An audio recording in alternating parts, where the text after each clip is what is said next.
Hello students, जैसे कि हमने हमारे पिछली क्लास में पहले डिक्लेरेटिव सेंटेंस कंप्लीट किए थे, उसके बाद हमने स्टार्ट किए थे इम्पेरेटिव सेंटेंस, जिसमें से हमने ये देखा था कि इम्पेरेटिव सेंटेंस क्या थे।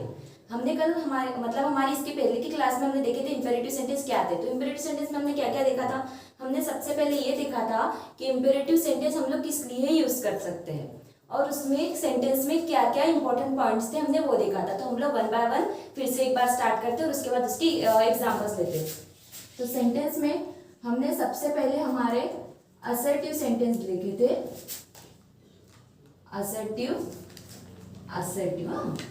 असर्टिव सेंटेंस, ठीक है, जिसे हम डिक्लेरेटिव भी कहते हैं, डिक्लेरेटिव। उसके बाद हमने लास्ट क्लास में हमने जो स्टार्ट किए थे वो थे हमारे इंपेरेटिव सेंटेंस। इंपेरेटिव सेंटेंसेस, ठीक है। तो हमने इसमें कौन से पॉइंट देखे थे। हमने इसमें देखा था कि इंपेरेटिव वर्ब्स जो होते हैं वो हमारे इंपेरेटिव सेंटेंसेस को क्रिएट करते हैं। हमने क्या देखा था, imperative verbs creates the imperative sentences,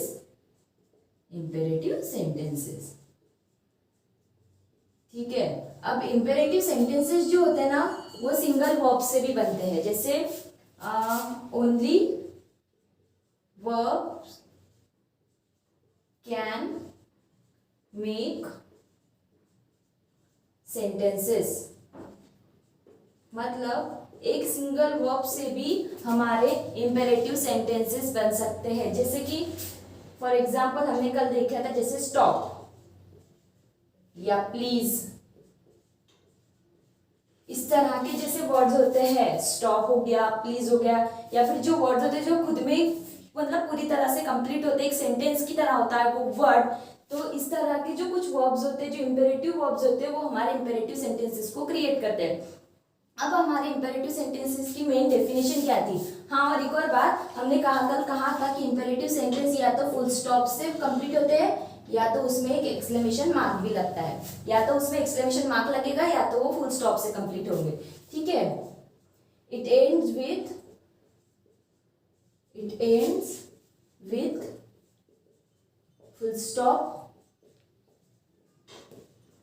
और एक्सक्लेमेशन मार्क, ओके। इसके बाद जो हमने देखा था वो ये था, हमने इसकी डेफिनेशन में हमने क्या देखा था कि इंपेरेटिव सेंटेंस क्या होते हैं। Imperative sentence are related to speaker, मतलब वो स्पीकर से रिलेटेड होते हैं कि स्पीकर हमें क्या दे रहा है, स्पीकर हमें कमांड दे रहा है या वो हमें ऑर्डर दे रहा है या फिर वो हमसे रिक्वेस्ट कर रहा है, ठीक है। तो हमने इसमें क्या देखा था, it tells us information about speaker giving command और गिविंग ऑर्डर या कमांड, ठीक है, और मेकिंग रिक्वेस्ट। ये वो हमें ऑर्डर दे रहा है या हमसे रिक्वेस्ट कर रहा है, इससे रिलेटेड या फिर जो बातें हमें जिस सेंटेंसेस से पता चलती है वो होते हैं हमारे इंपेरेटिव सेंटेंस। और एक लास्ट पॉइंट जो हमने इसमें देखा था, इंपेरेटिव सेंटेंस आइदर पॉजिटिव और नेगेटिव, मतलब वो पॉजिटिव भी होते हैं या तो नेगेटिव भी होते हैं, ठीक है। It can be either positive और नेगेटिव, ठीक है। पॉजिटिव मतलब होकारार्थी, ठीक है, होकारार्थी, और नेगेटिव मतलब नकारार्थी, ठीक है। होकारार्थी और नकारार्थी मतलब नकारात्मक भी हो सकते हैं और पॉजिटिव। हाँ, पॉजिटिव को कौन सा वर्ड देखा था हमने, पॉजिटिव को हम कहते हैं अफर्मेटिव, ठीक है, इसको याद रखना, अफर्मेटिव वर्ड को, ठीक है। ठीक है। तो ये सब थे हमारे इंपेरेटिव सेंटेंस के बारे में पूरी इंफॉर्मेशन हो गई, मतलब इंपेरेटिव सेंटेंस में क्या क्या है, किस तरह से होते हैं, किससे एंड होते हैं और कितने टाइप्स के और उसमें क्या क्या होता है। तो उसके बाद एग्जाम्पल देखते हैं। हमने हमारी लास्ट क्लास में एग्जाम्पल नहीं देखे थे, तो अभी हम एग्जाम्पल के साथ ही स्टार्ट करते हैं, ठीक है। तो सबसे पहली बात क्या ध्यान में रखना है अपने को, ये ध्यान रखना है कि इसमें किसके बारे में बोला है, इसमें बोला है स्पीकर के बारे में। स्पीकर जो रिक्वेस्ट भी कर सकता है या तो वो किस तरह का ऑर्डर भी हो सकता है। तो देखो कैसे, प्लीज कम हियर। अब इस सेंटेंस को देखिए, इस सेंटेंस को पढ़ के क्या लग रहा है कि स्पीकर क्या बोल रहा है, ऑर्डर दे रहा है या रिक्वेस्ट कर रहा है। ऑब्वियसली प्लीज वर्ड आया है, यहाँ पे प्लीज वर्ड आया है, तो प्लीज वर्ड आया है तो ऑब्वियसली वो हमसे रिक्वेस्ट ही कर रहा है, प्लीज कम हियर, मतलब प्लीज यहाँ कृपया यहाँ आइए। हो गया स्पीकर के बारे में। स्पीकर के बारे में हमारा सेंटेंस, मतलब सेंटेंस से हम इंफॉर्मेशन क्या मिल रही है कि हमारा स्पीकर जो है वो हमसे रिक्वेस्ट कर रहा है, मतलब हमसे नहीं, जिससे वो बोल रहा है उससे वो रिक्वेस्ट ही कर रहा है। उसके बाद एक और एग्जांपल देखते हैं। अब देखो हमने जैसे बोला कि यहाँ पे पॉजिटिव भी सेंटेंस हो सकते हैं या निगेटिव भी सेंटेंस हो सकते हैं, तो ठीक है। तो हमारा जो सेंटेंस है वो या तो पॉजिटिव भी होगा या निगेटिव का।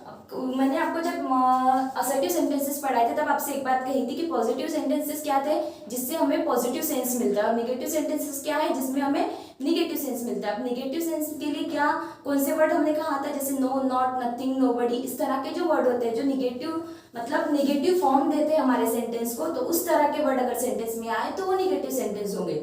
लेकिन अगर सेंटेंस में नो, नॉट, नथिंग इस तरह के वर्ड है ही नहीं तो ऑब्वियसली हमारा जो सेंटेंस है वो पॉजिटिव है। अब इस सेंटेंस को देखिए, ये हमारा सेंटेंस तो इंपेरेटिव सेंटेंस है, लेकिन इसमें इस सेंटेंस से हमें पॉजिटिव सेंस मिल रहा है, इसमें किसी भी तरह का निगेटिव वर्ड नहीं है, तो ये ऑब्वियसली पॉजिटिव टाइप सेंटेंस हुआ। उसके बाद एक और सेंटेंस देखते हैं, डोंट टॉक इन क्लास।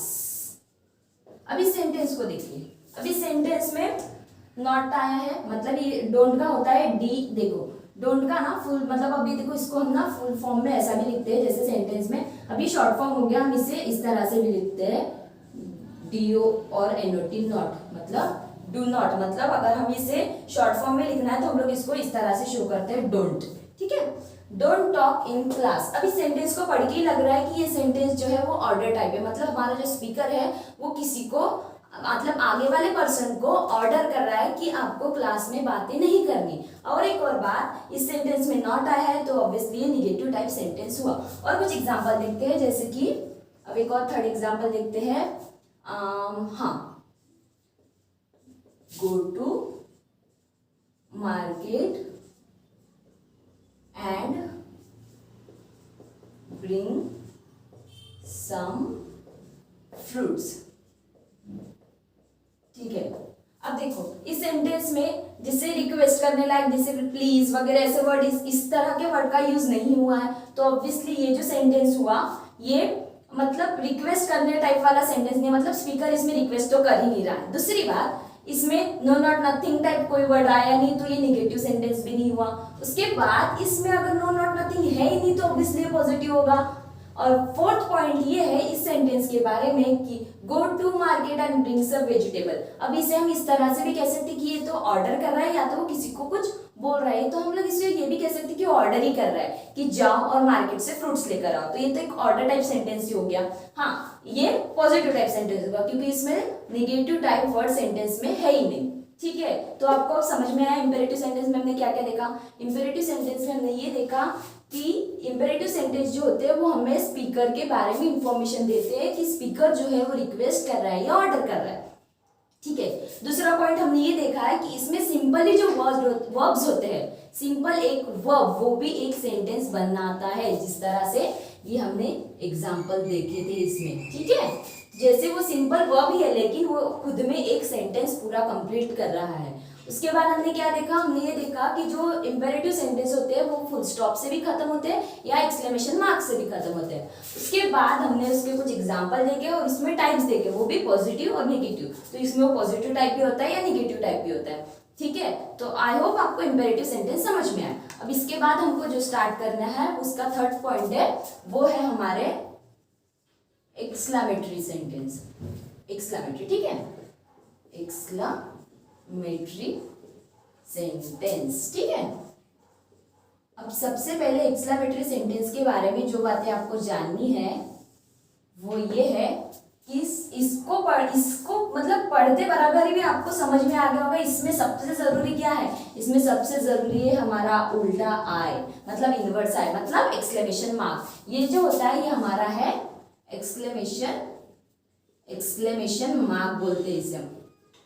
जैसे हमने असर्टिव सेंटेंस देखा था, हमारे असर्टिव सेंटेंस के लिए फुल स्टॉप जरूरी था, उसी तरह से हमारे एक्सक्लेमेटरी सेंटेंसेस के लिए हमारा एक्सक्लेमेशन मार्क बहुत जरूरी है। ठीक है, तो ये हो गया पहला पॉइंट कि इसमें एक्सक्लेमेशन मार्क होना ही जरूरी है। अब दूसरी बात देखो, एक्सक्लेमेटरी सेंटेंस होते किस लिए। अब हमने जैसे कि कहा था इसमें स्पीकर का क्या रोल था, स्पीकर का रोल था या तो ऑर्डर देना या तो रिक्वेस्ट करना। लेकिन एक्सक्लेमेटरी सेंटेंस जो होते हैं ना वो स्पेशली हमारे फीलिंग्स को शेयर करने के लिए होते हैं। फीलिंग्स बोले तो जैसे हम लोग हैप्पी है, तो अगर हम लोग हैप्पी है मतलब बहुत हैप्पी है तो उसमें किस तरह का वर्ड आएगा, वो शो करेगा कि हम हैप्पी है। अगर हम लोग सैड है तो ऐसा वर्ड डालेंगे हम उसमें जो ये शो करेगा कि हम सैड है। अगर हम एंग्री है, हम लोग गुस्सा है बहुत ज्यादा, तो उसमें वो एक स्पेसिफिक वर्ड आएगा जो ये शो करेगा कि हम बहुत ज्यादा गुस्सा है। मतलब हम लोग क्या कह सकते हैं, हम लोग ये कह सकते हैं कि जो हमारे एक्सक्लेमेटरी सेंटेंसेस होते हैं they are used to show our feelings. अब एक और बात, हमने जब पार्ट ऑफ स्पीच लिया था ना तब आपको एक मैंने टाइप पढ़ाया था जो था इंटरजेक्शन। इंटरजेक्शन का काम क्या था, इंटरजेक्शन का काम था कि वो हमारे सडन फीलिंग्स या सडन इमोशन को शो करता था। तो वही जो जिस तरह के वर्ड हम लोग एक्सक्लेमेटरी सेंटेंस में यूज करेंगे जो हमारे फीलिंग्स को शो करेंगे उन्हें हम इंटरजेक्शंस कहेंगे, इंटरजेक्शंस। ठीक है, अगर आपको इंटरजेक्शन अभी क्विकली रिवाइज नहीं हुआ होगा तो आप लोग थोड़ा सा पहले इंटरजेक्शन को पढ़ लेना कि इंटरजेक्शन क्या थे और सेंटेंस में हमने उसे किस तरह से यूज करे थे। जैसे हमने इंटरजेक्शन कुछ देखे थे, वाव या फिर हुर्रे, ठीक है, या अलास। इस तरह के वर्ड जो थे ना वो सिंपली वर्ड्स थे जो या तो हमारे मतलब इमोशन को शो करते, जैसे हम खुश है या हम सैड है या फिर हम बहुत ज्यादा खुश है या हम बहुत ज्यादा गुस्सा है। इस तरह के जो वर्ड्स होते थे वो हम इंटरजेक्शन जो शो करते थे और वही इंटरजेक्शंस हमारे एक्सक्लेमेटरी सेंटेंस के लिए इंपॉर्टेंट है। तो हम लोग एक्सक्लेमेटरी सेंटेंस को कंटिन्यू तो करेंगे लेकिन आप उससे पहले पढ़ लेना कि इंटरजेक्शन हमारे क्या थे। और एक और बात, एक्सक्लेमेटरी सेंटेंसेस में एक्सक्लेमेशन मार्क जरूरी है। ये भी हमारे पॉजिटिव या नेगेटिव टाइप, टू टाइप्स के भी हमारे एक्सक्लेमेटरी सेंटेंस में भी टू टाइप्स के सेंटेंस होंगे, या वो आइदर पॉजिटिव होंगे या आइदर नेगेटिव होंगे। तो हमने क्या देखा एक्सक्लेमेटरी सेंटेंस के लिए जो बातें आपको बहुत ज्यादा इंपॉर्टेंट याद रखनी है वो सबसे पहले कि उसका एक्सक्लेमेशन मार्क याद रखना है। दूसरी बात है उसमें हमारे कुछ इंटरजेक्शंस आएंगे, जैसे कि हमारे जो इंटरजेक्शन किस लिए, जो हमारे फीलिंग्स को, इमोशंस को जैसे हमारे इमोशंस को शो करते हैं सेंटेंस में, मतलब जैसे हाईलाइट वर्ड होता है ना, हमारे इमोशंस को स्पेसिफिक वर्ड हाईलाइट करता है। जैसे कि हम किसी बहुत सुंदर चीज को देखें तो हम बोलेंगे wow this is very beautiful, या फिर wow she is very beautiful. जैसे ये जो वर्ड होते हैं ना वो वर्ड ही उस सेंटेंस में आता है, उस सेंटेंस को मतलब और ज्यादा ब्यूटीफुल बनाने के लिए, उसमें इमोशंस ऐड करने के लिए। जैसे हमने कहा था कि इंटरजेक्शन सेंटेंस में कंपलसरी नहीं होते, वो सिर्फ हमारे सेंटेंसेस में हमारे इमोशंस को ऐड करते हैं। तो उसी तरह से जो एक्सक्लेमेटरी सेंटेंस होते हैं ना उसमें हम इंटरजेक्शन को यूज करते हैं जो हमारे सेंटेंस में कुछ इमोशंस को ऐड करते हैं। अब एक्सक्लेमेटरी सेंटेंस को थोड़ा डिटेल में और एग्जांपल के साथ हम हमारी अगली क्लास में कंटिन्यू करेंगे। So thank you.